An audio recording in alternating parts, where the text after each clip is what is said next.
بسم الله الرحمن الرحيم geyiga Soomaalidu ay degto waxaa sanad waliba looga dabaaldegaa sanadka cusub ee dabshidka kaasoo ku salaysan kalendarka soo jireenka ah ee Soomaalida.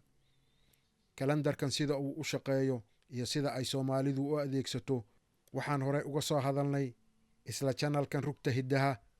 Haddaad rabto in aad ogaato sida loogu mintiriyo ama loo xisaabiyo waxaa habboon inaad dib ugu noqoto muuqaalka kalendarka Soomaalida ee dabshidka.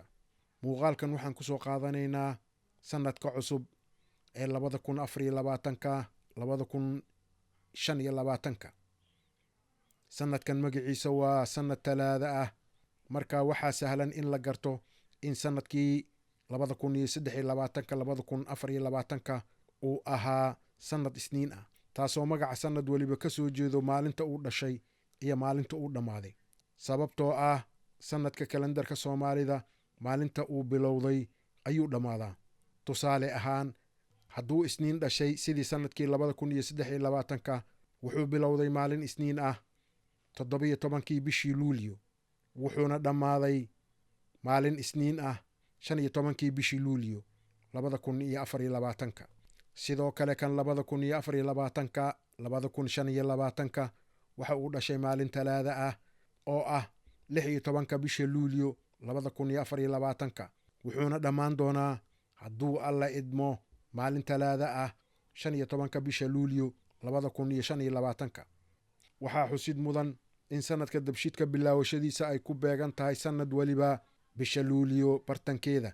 Haddaan isxusuusinno sanadka dabshidka waxa uu ka kooban yahay mar kastaa 365 maalin, mana aha sida tusaale ahaan kan miilaadiga ama gareeguriga loo yaqaano oo ku dhammaada 365 maalin iyo maalin rubaceed, taasoo keenta waxa loo yaqaano leap year ama sanad boodka oo 4 sanaba maalin lagu kordhiyo bisha Febraayo oo caadatan ku dhammaata 28, 4 sanana mar ku dhammaata 29.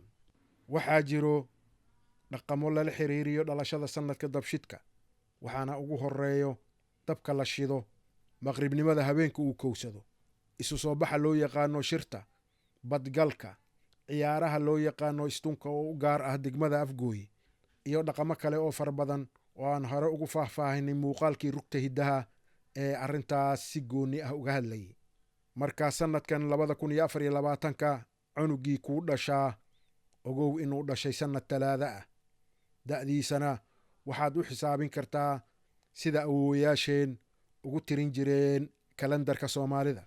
Tusaale ahaan, cunuga dhasha sanadkan oo talaada ah markuu 30 jirsado adoon ka wareerin waxaa u xisaabinaysaa sidan: 4 talaado waa 29, arbaco waa 30.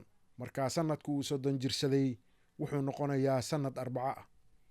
Haddaan faahfaahin ka bixinno arrinkaa waa sidan: talaado ka talaado waa 8 sano, ka talaado waa 15 sano, ka talaado waa 22, ka talaado waa 29.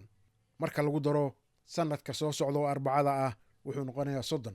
Haddaan tusaale kale ku siiyo, sanadkan xurriyadda qaadanay waxa uu ahaa 1960, wuxuu ahaa sanad isniin ah.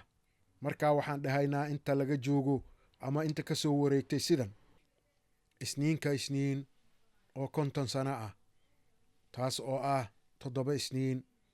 marka lagu daro talaado ka talaado oo 8 sano ah, taasoo iyadana ah 2 talaado, waxay isku noqonayaan 58 sano.